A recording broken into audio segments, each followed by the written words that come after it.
네, 오늘 이제 연휴 끝나고 뉴욕 증시가 오늘 개장을 했는데요. 3대 지수 혼조 마감하는 흐름을 보였습니다.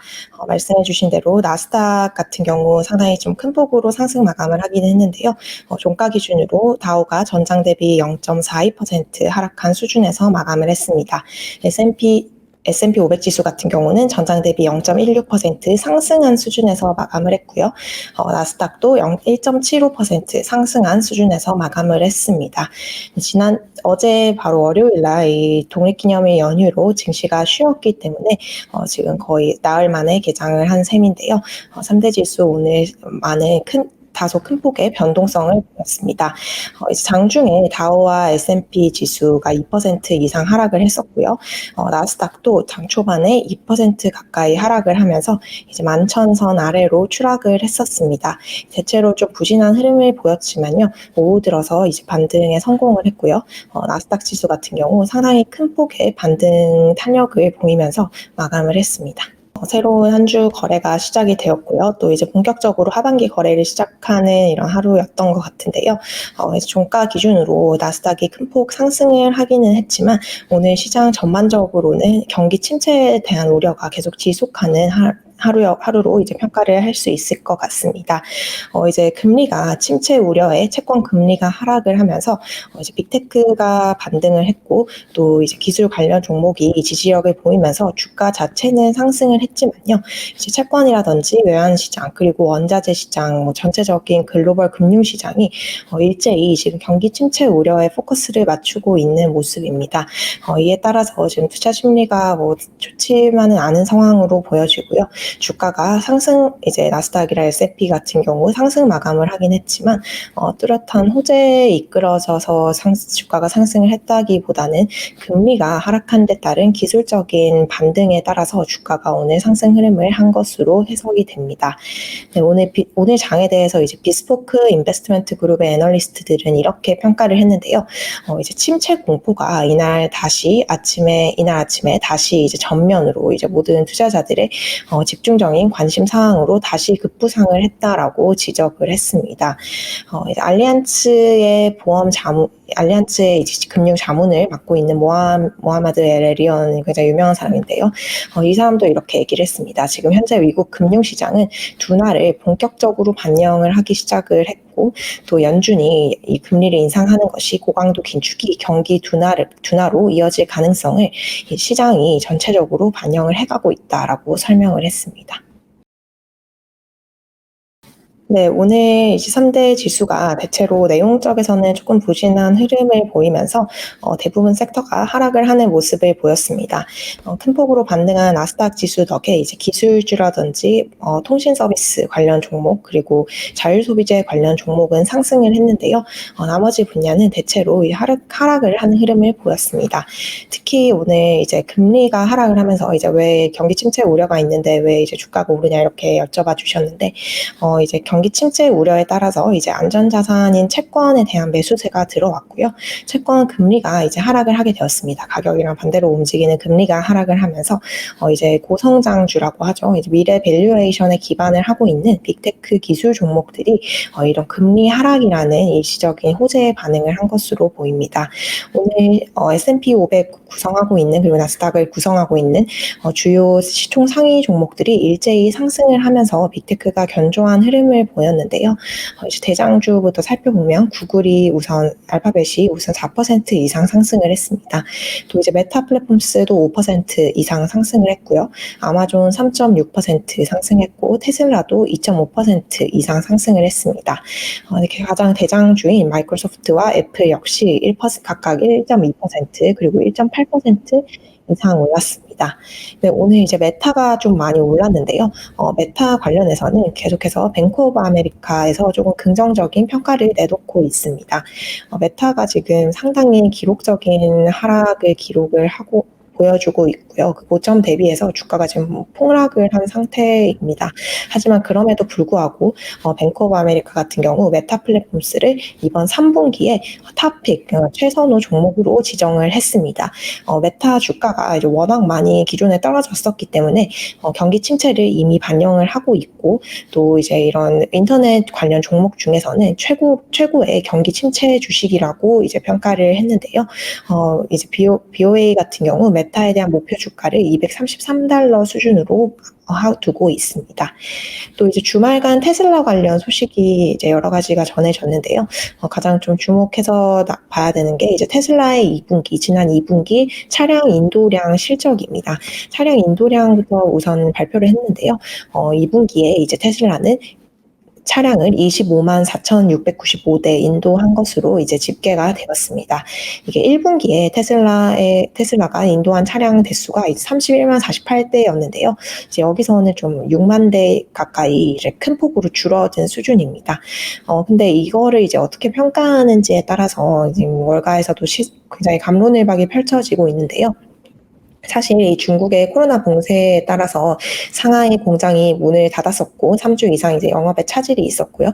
이에 따라서 이 생산이 상당히 타격을 받으면서 월가에서도 이제 테슬라가 2분기 인도를 25만 대 정도밖에 못했을 거다라고 이미 이제 예상을 해왔던 상태였습니다. 이렇게 이미 하향된 컨센서스에 거의 부합을 하는 결과를 냈기 때문에 여전히 좀 테슬라를 괜찮게 보는 하우스도 있는데요. 대표적인 예가 이제 도이치방크입니다. 도이치방크 같은 경우는 테슬라가 지금 2분기 인도량을 조금 안 좋게 발표를 하긴 했지만 이게 우리가 다 예상을 했던 부분이고, 또 올해 전체적으로 이제 올해 1년간의 인도부 목표치를 채우는 데는 크게 좀 영향이 없을 것이다라고 평가를 했고요. 그렇기 때문에 테슬라의 목표 주가를 지금 $1,125로 제시를 했습니다. 지금 현재 수준에서 65% 이상 테슬라 주가가 급등을 할 수 있다라고 본 것입니다. 반면 다른 의견도 나왔는데요. 똑같은 이제 실적 데이터를 보고도 JP모건 같은 경우는 테슬라 주가가 지금 현재 수준에서 40% 급락을 할 수 있다라고 비관적인 평가를 했습니다. 이제 테슬라에 대해서 매도에 상응하는 투자 등급인 비중 축소 등급을 유지를 했는데요. 또 이제 기존에 가지고 있던 이 목표 주가였던 $395를 $385로 하향 조정을 했습니다. 역시 2분기 차량 인도분이 생각보다 부진했던 점을 이제 이유로 들었습니다. 또 오늘 알파벳 같은 경우도 월가에서 투자 의견이 나왔는데요. 모네스 크레스피아트에서 이제 투자 의견을 냈습니다. 알파벳 A주에 대해서 목표 주가를 기존 $3,500로 제시를 하고 있었는데요. 이걸 $2,900로 이제 $600나 큰 폭 하향을 했습니다. 목표 주가 자체는 이제 낮췄지만 알파벳 같은 경우는 뉴욕 증시에서 가장 우량한 종목이라는 의견을 다시 한번 이제 얘기를 했는데요. 이제 지금처럼 시장의 변동성이 굉장히 큰 시기에서는 알파벳과 같은 굉장히 좀 대양 우량주가 오히려 나은 흐름을 보일 수 있다라고 평가를 하긴 했습니다. 목표 주가는 낮췄지만 이거에 대한 긍정적인 의견은 유지를 했습니다. 또 오늘 넷플릭스가 좀 이슈가 있었는데요. 월가 투자은행인 넷플릭스가 오늘 월가 투자은행인 파이퍼 샌들러가 이제 넷플릭스의 목표 주가를 $210로 제시를 했습니다. 기존의 그 목표 주가가 $293였는데요. 여기서 이제 $80 이상 대폭 낮춘 수준입니다. 계속 이 경기 침체 우려 그리고 인플레 우려가 있으면서 미국인들을 비롯한 이 세계 사람들이 이제 주머니를 좀 잴 것으로 생각이 되고요. 이에 따라서 이런 스트리밍 업체 구독이 바로 좀 타격을 받을 수 있다라고 봤고요. 그럼에도 불구하고 오늘 나스닥이 지지력을 보이면서 넷플릭스는 오늘 3% 이상 상승을 했습니다. 네, 또 오늘 금리가 하락을 하면서 금융주가 대체로 좀 부진한 흐름을 보였습니다. 오늘 유가도 큰 폭으로 하락을 했는데요. 이에 따라서 에너지 관련 종목도 부진한 흐름을 보였습니다. 네, 침체 우려는 연준이 고강도 긴축 계획을 발표를 한 이후로 계속해서 이 뉴욕 증시를 좀 짓누르고 있는 요인이었는데요. 이번 주부로 이 침체 우려가 확실히 전면으로 이제 나선 느낌입니다. 침체를 이제 정말 많은 사람들이 우려를 하고 있고, 주요 이제 투자 은행들에서도 미국 경제가 침체에 빠질 가능성을 상당히 유력하게 보고, 또 일부에서는 심지어 이미 경기 침체에 우리가 접어들었다라는 이런 분석까지 수치까지 내놓으면서 이런 좀 부담이 증시에 지금 계속해서 작용을 하고 있는 모습입니다. 이제 물론 말씀해주신 대로 이제 경기 침체 우려가 오히려 연준의 어떤 고강도 긴축의 속도를 늦출 수 있다라는 점에서 이제 조금 긍정적으로 해석을 할 여지도 있긴 하지만요. 침체라는 것이 결국에는 침체를 동반한 약세장이라고 하면 진입을 하게 되면 주가가 통상의 약세장보다 훨씬 큰 폭으로 떨어지게 되고 결국 이 경기 침체라는 것은 이제 그 기업의 어떤 실적 둔화로 연결이 되게 됩니다. 그렇기 때문에 이 주가에 있어서 이걸 호재로만 해석할 수는 좀 어렵게 보는 게 조금 좀 더 많은 시각인 것 같고요. 오늘 월가에서도 이 관련해서 계속해서 이슈가 나왔습니다. 이제 노무라 같은 경우 지금 또 경기 침체 가능성을 다시 한번 재차 경고를 오늘 했는데요. 미국과 유로존 그리고 영국, 일본, 한국 그리고 호주, 캐나다 등 전 세계 주요국들이 12개월 이내에 경기 침체에 들어갈 수 있다라고 경고를 했습니다. 중앙은행들이 이제 인플레를 억제를 하기 위해서 공격적으로 통화 긴축에 나서면서 침체 위험이 높아진 상태라고 노무라가 이제 평가를 했는데요. 이제 앞서 말한 여러 국가 중에서 여러 국가가 실제로 침체에 빠져들 것으로 보인다라고 전망을 했습니다. 장기 주가 전망 하락 소식도 전해졌는데요.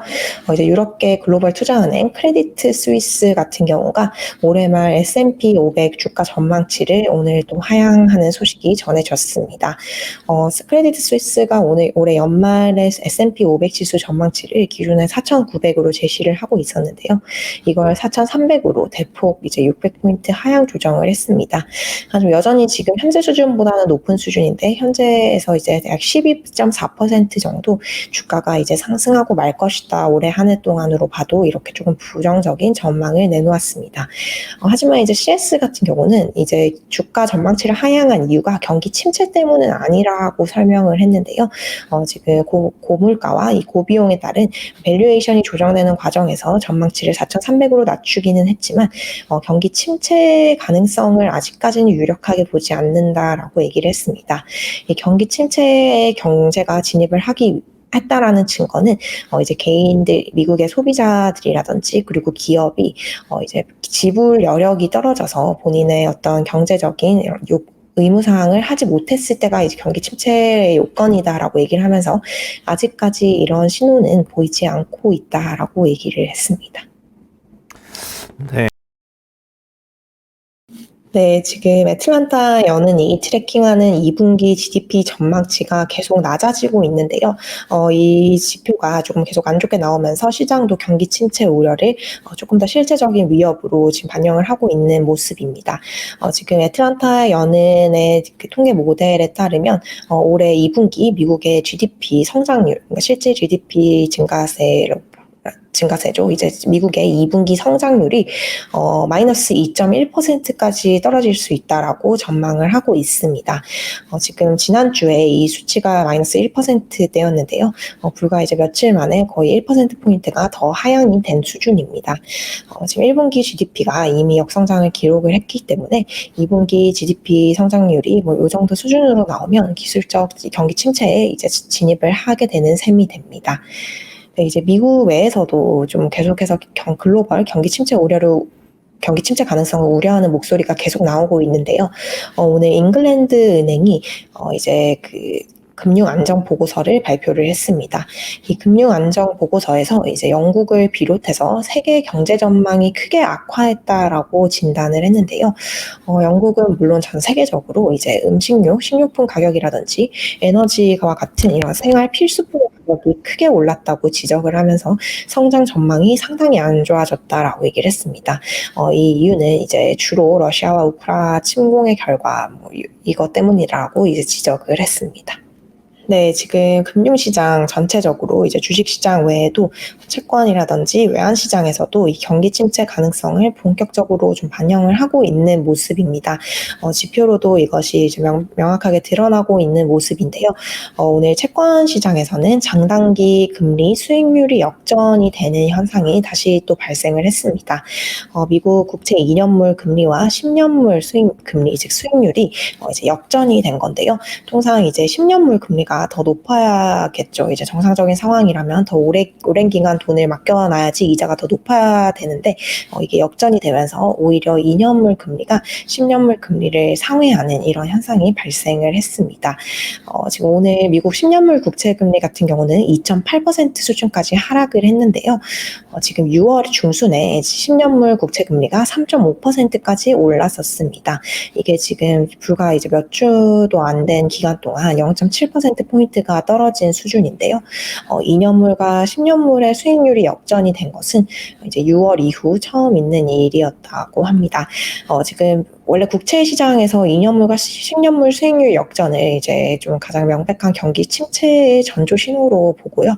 페드 같은 경우는 3개월물과 10년물 사이의 스프레드라든지 이런 것도 보고, 또 5년물과 30년물 스프레드도 이제 채권 시장 일각에서는 이제 좀 많이 보는 지표인데요. 어쨌든 2년물과 10년물이 지금 스프레드가 역전이 되면서 이 경기 침체라는 우려가 이제 말씀해 주신 대로 그냥 우려가 아니라 지금 상당히 좀 가능성이 높고 실제로 이미 일어나고 있을 수도 있다라는 이런 우려를 지금 글로벌 금융시장, 주식시장뿐만 아니라 모든 자산시장에서 가격에 반영을 해가고 있는 모습입니다. 네, 지금 오늘 달러화 같은 경우도 20년 만에 지금 가장 강한 수준으로 초강세를 보이고 있습니다. 오늘 달러화 지수, 이제 달러화 지수라고 하면 유로화라든지 이런 엔화라든지 이런 주요 동화 6개 대비해서 달러화 가치를 반영한 거를 달러화 지수 DXY라고 하는데요. 달러 지수가 106.5선 수준까지 이제 급등을 하면서 이게 20년 만에 가장 높은 수준으로 치솟은 상태입니다. 무려 지금 2002년 11월 이후 가장 높은 수준이라고 하고요. 또 지금 유로화의 가치가 20년 만에 최저 수준으로 떨어지고 있습니다. 그러니까 유로화에 대비한 달러화 가치가 20년 만에 최강세로 지금 올라가 있는 수준인데요. 지금 여러 가지 악재가 겹치면서 달러화의 지금 이런 초강세 국면이 계속 이어지고 있습니다. 우선 이제 러시아 우크라이나 침공 이후에 천연가스 수급 상황이 굉장히 안 좋아진 상태인데요. 이 천연가스 그리고 에너지 가격 상승에 따라서 지금 이런 상황이 상당히 안 좋아지고 있고요. 이런 가격 상승에 따라서 유로존의 이런 경기 침체에 대한 우려가 좀 증폭을 하고 있는 상황입니다. 여기다가 지금 최근에 미국에서 LNG 시설 폭발 사태가 있었고요. 또 이제 노르웨이 쪽에서는 이 관련 노동자들이 파업에 들어갔다라는 소식이 전해졌습니다. 인플레가 너무 심해서 이거에 대한 이제 파업을 한다라고 하는데요. 이에 따라서 이제 가스 수급 상황 때문에 유로존의 경기 침체 우려가 부각이 되면서 유로화의 가치가 지금 역대 거의 20년 만에 가장 낮은 수준으로 추락을 하고 있습니다.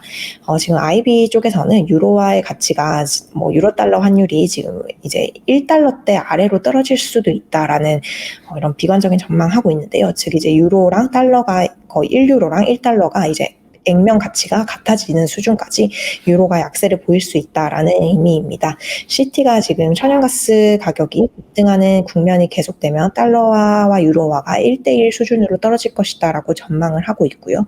노무라는 심지어 이거보다 유로가 더 떨어질 수 있다라고 전망을 하고 있습니다. 네, 천연가스 관련 이제 수급 교란 이런 게 이제 천연가스 쪽에서는 가격 상승을 이끌고 있지만요. 유가 같은 경우는 오늘 배럴당 $100 아래로 떨어지면서 급락을 하는 흐름을 또 연출을 했습니다. 오늘 8월물 서부 텍사스산 원유 WTI죠. WTI 가격이 전장 대비 8% 이상 급락을 하면서 배럴당 $99.5에 마감을 했는데요. 이 WTI 종가가 $100 아래로 떨어진 거는 지금 지난 5월 이후 처음 있는 일입니다. 유럽에서 주로 거래가 되는 브렌트유 가격도 이날 $10 이상 하락을 하면서 5월 10일 이후 가장 낮은 수준으로 거의 2달 만에 가장 낮은 수준으로 떨어졌습니다.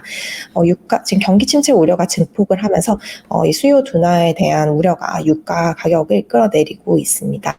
지금 월가에서도 유가가 좀 많이 떨어질 수 있다라는 전망을 계속 하고 있는데요. 시티 같은 경우 올해 하반기에 경기 침체가 발생할 경우 유가가 배럴당 $65대로 떨어질 수도 있다라는 경고를 내놨습니다. 네. 오늘 이제 귀금속을 비롯한 원자재 시장이 전체적으로 좀 요동치는 모습을 보였습니다. 금 가격이 오늘 2% 이상 급락을 하는 흐름을 보였는데요. 최근에 지금 올해 들어서 계속 금 가격이 온스당 이제 $1,800 수준에서 등락을 했었습니다. 이게 뭐 심리적인 지지선이다라고 얘기를 했었는데요. 지금 $1,800 아래로 이제 좀 추락을 한 모습이고요. 금 외에도 이제 팔라듐이라든지 플래티넘 등 귀금속 가격이 일제히 하락을 하는 모습을 보였습니다. 이제 공업용으로 이용이 되는 은이라든지 구리 가격도 큰 폭으로 최근 하락을 하고 있는데요. 특히 이제 구리 같은 경우는 경기 침체를 이제 경기가 어떻게 흘러가는지를 좀 잘 보여주는 선행 지표라고 합니다. 닥터 쿠퍼로 불리는데요.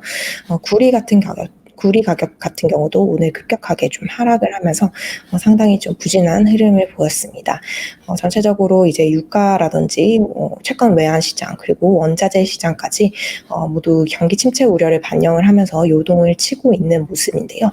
주식 시장 같은 경우는 오늘 이 여파가 좀 덜했던 것 같습니다. 오히려 이 금리 하락을 이제 기술주가 호재로 받아들이면서 지지를 좀 받는 모습을 보였지만 결국 이 주식 시장도 이 경기 침체 우려에 어떻게 반응을 할지는 좀 눈여겨 지켜봐야 할 부분으로 해석이 됩니다. 네, 이번 주 월요일 휴장을 했기 때문에 4거래일만 있는 좀 바쁜 한 주가 될 전망입니다.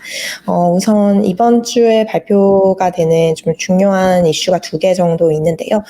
미국 시간으로 내일인 수요일, 즉 한국 시간으로 목요일 오전에 결과를 받으실 수 있을 것 같은데, 연준의 6월 FOMC 의사록이 발표가 됩니다. 6월 FOMC에서 연준이 75bp 자이언트 스텝을 단행을 했었는데요. 이 자이언트 스텝을 단행했을 때 당시에 이 연준 위원들이 어떤 얘기를 구체적으로 나눴는지, 연준이 이제 경기 침체라든지 이 향후의 금리 인상에 관련돼서 어떤 생각을 할 수 있을지 조금 힌트를 얻을 수 있는 대목이고요. 지난번에 FOMC 의사록 5월에 발표된 FOMC 의사록 이후에 증시가 이제 랠리를 보였던 경험이 있습니다. 그렇기 때문에 지금 내일 발표되는 FOMC 의사록에 조금 주목을 하셔야 될 것 같고요. 또 이번 주 금요일 날 고용 지표가 발표가 됩니다. 6월 비농업 부문의 고용 지표가 발표가 되게 되는데요. 고용 지표 중에 이제 가장 중요한 지표인 만큼 좀 주목을 하고 있는 상황입니다. 6월 비농업 부문 신규 고용 같은 경우 지금 월스트리트 저널은 25만 명이 증가했을 것으로 예상을 하고 있는데요. 전월치에는 39만 명 이제 증가를 했었습니다. 여기에 비해서는 상당히 좀 부진한 수준이긴 하지만 이제 25만 명이 실제로 증가한다 하더라도 이것이 상당히 여전히 이제 좋은 수준이기 때문에 이게 이제 투자 심리에 어떻게 해석이 될지, 이게 연준으로 하여금 어떤 정책 결정을 리드할 것인지 이런 거를 조금 포인트를 두고 이제 지켜보셔야 할 것으로 보입니다. 또 이제 중국과 관련된 이슈도 이번 주에 나올 가능성이 있는데요. 지금 월스트리트 저널이 어제 이번 주 바이든 대통령이 중국에 대한 고율 관세 인하를 발표할 수도 있다라는 얘기를 했습니다. 지금 트럼프 대통령 당시에 지금 중국산 수입 제품에 대한 이런 관세를 이제 고율의 관세를 매기고 있는 상황인데요. 이건 이제 트럼프 정권에서 일어났던 일이기 때문에 바이든 정부가 뭐 이걸 뒤집을 수 있다라는 이런 기대감도 있고요. 또 특히 지금 미국이 이제 엄청난 인플레이션에 시달리면서 정치권 쪽에서도 이 인플레가 정말 이제 정책적인 프라이어티가 된 상태입니다. 그렇기 때문에 이런 대중 관세를 인하하면서 인플레를 조금 잡을 수 있는 이런 카드로도 활용을 할 수 있기 때문에 이번 주 내에 이런 관련 소식이 나오는지를 조금 주목을 하셔야 할 것 같습니다. 지금 제니 옐런 미국 재무장관이 중국 상무부 류허 상무부 부총리죠. 류허 부총리와 이제 통화를 했다 이런 소식도 전해지고 있으니까요. 이런 대중 관세 소식이 이제 증시의 호재로 조금 해석될 수 있을지 또 지켜보셔야 할 것 같습니다.